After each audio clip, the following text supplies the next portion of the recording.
ನಮಸ್ಕಾರ ಎಲ್ರಿಗೂ. ಈ ವಿಡಿಯೋದಲ್ಲಿ ಹೊಸ ವೋಟರ್ ಐ ಡಿ ಅರ್ಜಿ ಯಾವ ಥರ ಹಾಕೋದು ಅಂತ ತೋರಿಸ್ಕೊಡ್ತಾ ಇದ್ದೀನಿ ನೋಡಿ. ಗೂಗಲಲ್ಲಿ NVSP ಅಂತ ಸರ್ಚ್ ಮಾಡಬೇಕು.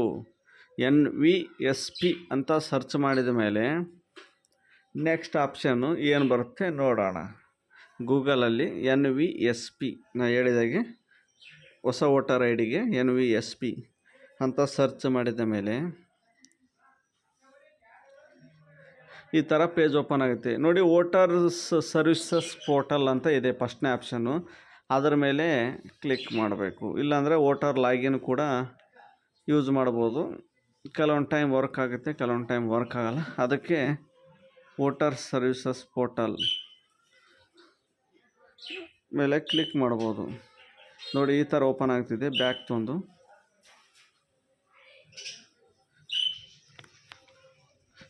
ಬ್ಯಾಕ್ ಬಟನ್ ತಂದು ಸಿಂಪಲ್ ಆಗಿದೆ. ವೋಟರ್ ಸರ್ವಿಸಸ್ ಪೋರ್ಟಲ್ ಮೇಲೆ ಕ್ಲಿಕ್ ಮಾಡಬೇಕು. ಹೊಸ ವೋಟರ್ ಐ ಡಿಗೆ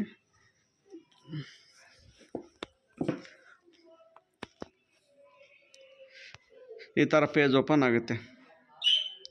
ಈ ಥರ ಪೇಜ್ ಓಪನ್ ಆದಮೇಲೆ ಇದು ಏನೋ ಒಂದು ಕ್ಲೋಸ್ ಮಾಡಬೇಕು. ಅದು ಬರಲ್ಲ ಎಲ್ಲ ಟೈಮಲ್ಲಿ. ಇದು ಆಲ್ರೆಡಿ ನೀವು NVSPಯಲ್ಲಿ ಲಾಗಿನ್ ಸೈನಪ್ ಆಗಿದ್ದರೆ ಮಾತ್ರ ಇದು ಬರುತ್ತೆ, ಯಾಕಂದ್ರೆ ಸೈನಪ್ ಆಗಬೇಕು. ಲಾಗಿನ್ ID ಪಾಸ್ವರ್ಡ್ ಕ್ರಿಯೇಟ್ ನೋಡಿ. ನೀವು voter I D NRI non residents India citizen of India and not acquired citizens of any other country. NRI ಅಂತ ಇರ್ತಾರೆ ಕೆಲವರು, ಬೇರೆ ಕಡೆಯಿಂದ ಬಂದಿರ್ತಾರೆ, ಅವರಿಗೆ ಇದು ಪೋರ್ಟಲು ಇಲ್ಲಿದೆ ನೋಡಿ. ಪಿಂಕ್ ಕಲರಲ್ಲಿ new voter I D registration fill form number 6 if you are 18 and above. ಅಂದರೆ 18 ವರ್ಷ ಮತ್ತು 18 ವರ್ಷ ಆಗ್ತಿದ್ರೆ ಇನ್ನೊಂದು ಸ್ವಲ್ಪ ಫ್ಯೂ ಮಂತ್ಸಲ್ಲಿ, ಕೆಲವೊಂದು ಮಂತ್ಸಲ್ಲಿ ಅಂತ ಇದೆ. ಅದು ಫಿಲ್ ಫಾರ್ಮ್ ನಂಬರ್ 6 ಅಂತ ಕೊಡಬೇಕು. ಕೊಟ್ಟ ಮೇಲೆ ಇಲ್ಲಿ 1 2 3 4 ಅಂದರೆ ಸ್ಟೇಟು ಡಿಸ್ಟಿಕ್ಕು ಯಾವುದು ಅಂಥೇಳಿ ಇದಿದೆ. ಡಿಸ್ಟಿಕ್ಕು, ಸ್ಟೇಟು ಮತ್ತು AC ಅಂತ ಅಂದರೆ ಸೆಲೆಕ್ಟ್ AC ಅಂದರೆ ಕಾನ್ಸ್ಟಿಟ್ಯೂಯೆನ್ಸಿ. ಯಾವ ಕಾನ್ಸ್ಟಿಟ್ಯೂಯೆನ್ಸಿ ನೋಡಿ. ನೀವು ಕರ್ನಾಟಕ ತೊಂದಮೇಲೆ ಯಾವ ಜಿಲ್ಲೆ, ಯಾವ ತಾಲೂಕಲ್ಲಿ ನಿಮ್ಮ MLA ಎಲೆಕ್ಷನ್ ಇದೆ, ಯಾವ ಜಿಲ್ಲೆ ಅಂತ ಕೊಟ್ಟ ಮೇಲೆ ಆಟೋಮೆಟಿಕ್ ಗೊತ್ತೇ ಆಗಿಬಿಡುತ್ತೆ. ಆಮೇಲೆ ನೆಕ್ಸ್ಟ್ ಕೊಡ್ಬೋದು ನೋಡಿ. ತೊಗೊತಾ ಇದ್ದೀವಿ. ಎರಡನೇದು ಪರ್ಸನಲ್ ಡೀಟೇಲ್ಸ್ ಒಳಗೆ ನೇಮು, ಸರ್ನೇಮ್ ಇದ್ದರೆ ಸರ್ನೇಮು, ಅಡ್ಡ ಹೆಸರು ಅಂತೀವಲ್ಲ ಅದೇನಾದಿದ್ದರೆ ನೀವು ತುಂಬೋದು. ರಿಲೇಟಿವ್ ಡೀಟೇಲ್ಸ್ ನೆಕ್ಸ್ಟ್ ನೋಡಿ. ಈಗ ತೊಗೊತಾ ಇದ್ದೀವಿ ಕರ್ನಾಟಕ ಸ್ಟೇಟು, ಯಾವ ಜಿಲ್ಲೆ ಅಂತ ತೊಗೋಬೇಕು.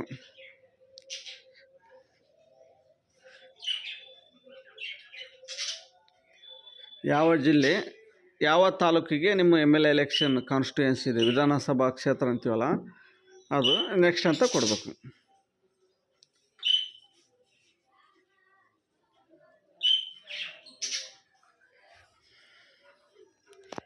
ನೆಕ್ಸ್ಟ್ ಅಂತ ಕೊಡಬೇಕು.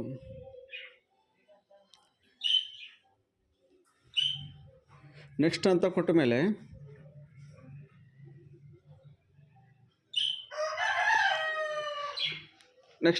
ಮೇಲೆ ಪರ್ಸನಲ್ ಡೀಟೇಲ್ಸು ಓಪನ್ ಆಗುತ್ತೆ. ಒಂದು ಸ್ಟೆಪ್ಪು ಓಕೆ ಮಾಡಿದಾಗ ಮಾತ್ರ ಓಪನ್ ಆಗುತ್ತೆ, ಇಲ್ಲಾಂದರೆ ಓಪನ್ ಆಗಲ್ಲ. ಪರ್ಸನಲ್ ಡೀಟೇಲ್ಸಲ್ಲಿ name, first name followed by middle name, ಹಂಗೇನಾದ್ರು ಮಿಡ್ಲ್ ನೇಮ್ ಏನಾದರೂ ಇದ್ದರೆ ನೀವು ಹಾಕ್ಬೋದು. ಇಲ್ಲ ಸರ್ ನೇಮ್ ಅಡ್ಡ ಹೆಸರು ಅಂತ ಏನಂತೀವಿ ಅದು ಇದ್ದರೆ ಹಾಕ್ಬೋದು. ನೆಕ್ಸ್ಟು ಅಪ್ಲೋಡ್ ಫೋಟೋಗ್ರಫಿ ಅಂದರೆ ಒಂದು ಫೋಟೋ ಅಪ್ಲೋಡ್ ಮಾಡಬೇಕು ನೋಡಿ. ಫೋಟೋ ತೊಗೊಂಡಾಯ್ತು, ಸೇವ್ ಅಂತ ಕೊಡ್ತಾಯಿದ್ದೀವಿ. ಸೇವ್ ಅಂತ ಕೊಟ್ಟ ಮೇಲೆ ಈ ಥರ ಪೇಜ್ ಓಪನ್ ಆಗುತ್ತೆ. Women face detected successfully okay ಅಂತ ಕೊಡಬೇಕು. ಫೇಸ್ ಡಿಟೆಕ್ಟ್ ಆದರೆ ಮಾತ್ರ ತೊಗೊಳುತ್ತೆ, ಇಲ್ಲಾಂದರೆ ಇಲ್ಲ. ನೆಕ್ಸ್ಟ್ ಕೊಡಬೇಕು.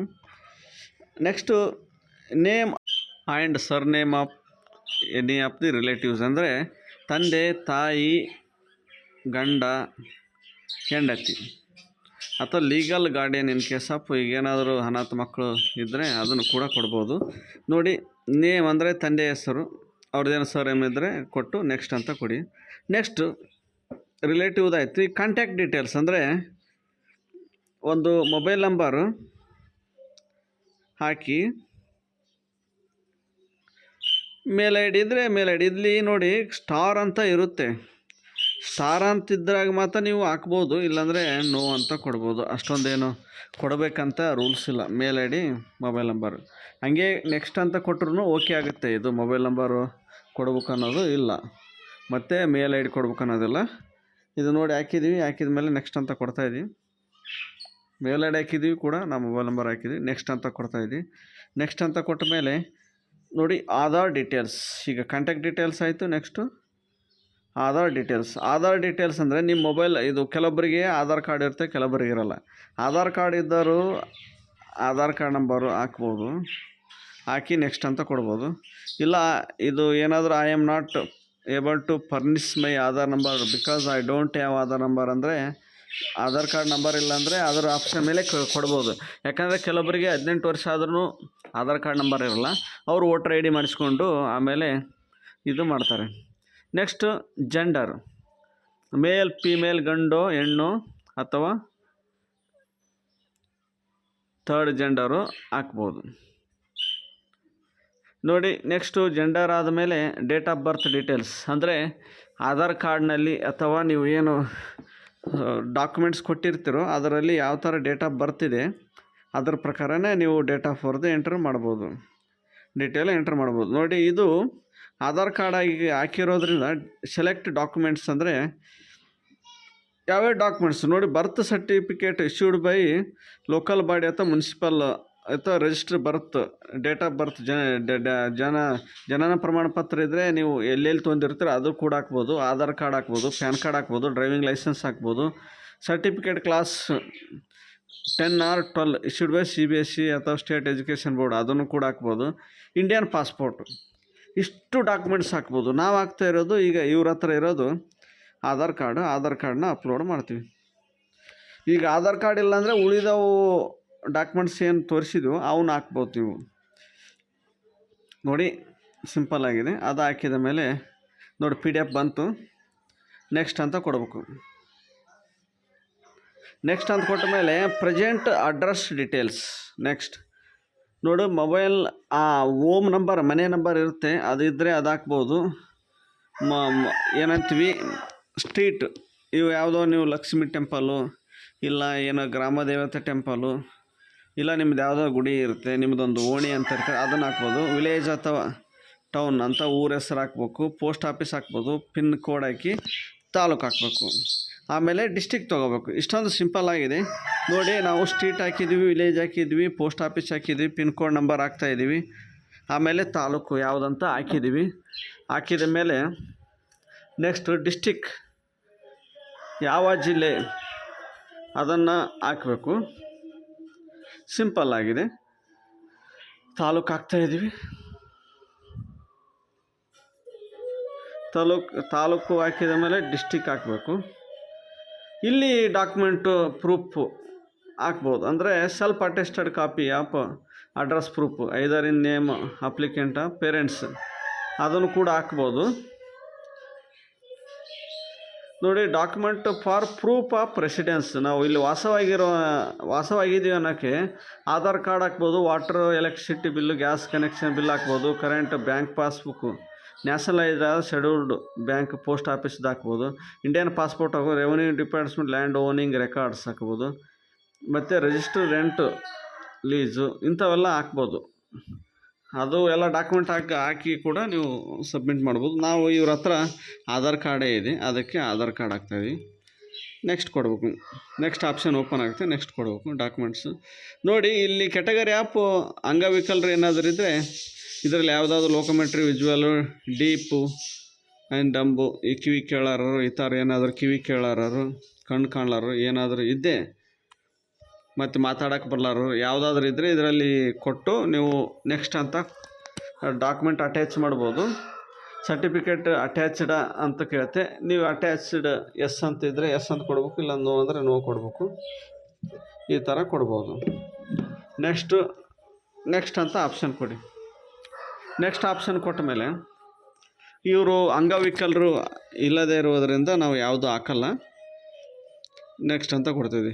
ನೋಡಿ ಫ್ಯಾಮಿಲಿ ಮೆಂಬರು, ಇಲ್ಲಿ ನಿಮ್ಮ ಫ್ಯಾಮಿಲಿಯಲ್ಲಿ ಯಾರ್ದಾದ್ರೂ ಒಬ್ಬರು ವೋಟರ್ ಐ ಡಿ ತೊಗೋಬೇಕು. ಅಂದರೆ ತಂದೆದು, ತಾಯಿದು ಅಥವಾ ಹೆಂಡತಿದು, ಅಥವಾ ನೀವು ಅನಾಥರಾಗಿದ್ದರೆ ಇನ್ನೊಬ್ಬರು ಯಾರ್ದೋ ನಿಮ್ಮ ಓಣಿಯಲ್ಲಿ ಇರೋರದು ತೊಗೊಂಡು ಅವ್ರ ಹೆಸರು, ಅವ್ರ ರಿಲೇಷನ್ ಏನಾಗ್ತಾರೆ, ತಂದೆ ತಾಯಿ ಹೆಂಡತಿ ಇದ್ದರೆ ಡೈರೆಕ್ಟ್ ಕೊಡ್ಬೋದು, ಇಲ್ಲಾಂದರೆ ಕೆಳಗಡೆ ಲಾಸ್ಟ್ ಆಪ್ಷನ್ ಇದೆ ಅದು ತೊಗೊಂಡು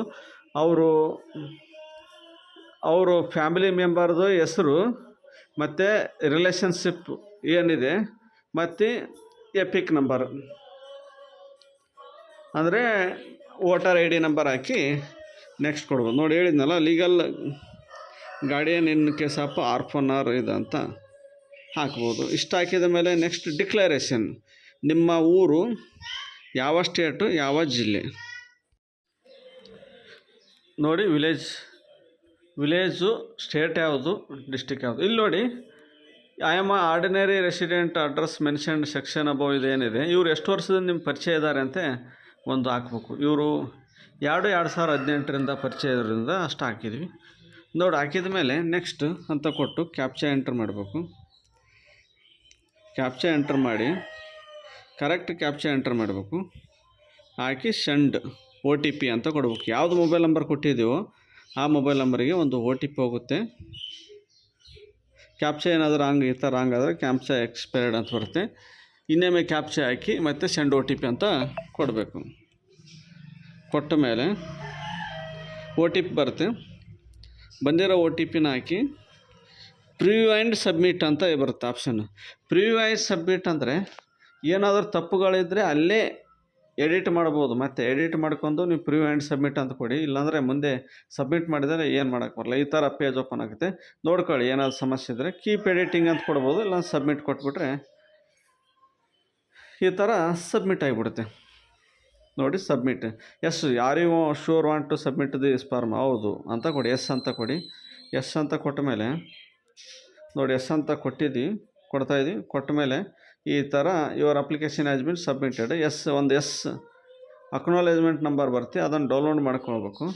ಡೌನ್ಲೋಡ್ ಮಾಡ್ಕೊಂಡ್ಮೇಲೆ ನೋಡಿ ಪೇಜ್ ಓಪನ್ ಮಾಡಿಕೊಂಡು ನೋಡ್ಬೋದು ಏನಿದೆ. ನಿಮಗೆ ನೆಕ್ಸ್ಟ್ ಪ್ರೊಸೀಜರು ಅವರು ಆಫೀಸಲ್ಲಿ ಮಾಡ್ತಾರೆ. ಏನಾದರೂ ಡಾಕ್ಯುಮೆಂಟ್ಸ್ ಬೇಕಾದ್ರೆ ಕಾಲ್ ಮಾಡ್ತಾರೆ.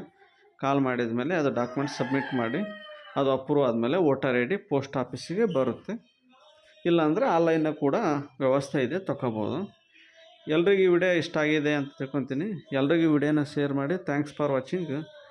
ಎಲ್ರಿಗೂ ಹೊಸ ವೋಟರ್ ಐ ಡಿ ಅರ್ಜಿ ಯಾವ ಥರ ಹಾಕೋದಂತ ಆನ್ಲೈನಲ್ಲಿ ತೋರಿಸ್ಕೊಟ್ಟಿದ್ದೀನಿ, ನೀವೇ ಹಾಕೋಬೋದು. Thanks for watching. Thank you so much.